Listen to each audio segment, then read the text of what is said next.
রিমু কি কাজ করেছে সারাদিন আজকে? কিছুই করে চুল ধরে টেনেছে আর এই জীবনে ঘুমাচ্ছে, আর তার আবার পা টিপে দিতে হচ্ছে।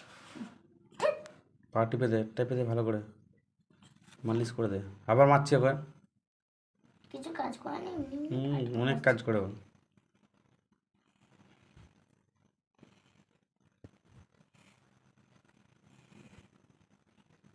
কিছু তো দোকান ফোকানে কিছু করে আনে না, শুধু হাত পা টিপে দেয়। এটা আবার বাজে ভাবে।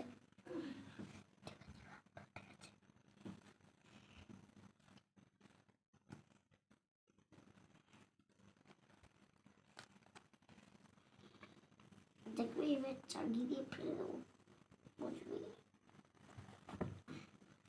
চল দুপায় হাঁট। রিমু তোকে তুললি কেন? এসো এসো এসো এসো, ওখানে শুলে হবে না, চলো এখানটা শুয়ে পড়ো। বাইরে গিয়ে এসো না, এসির মতো ঠান্ডা হাওয়া দিচ্ছে।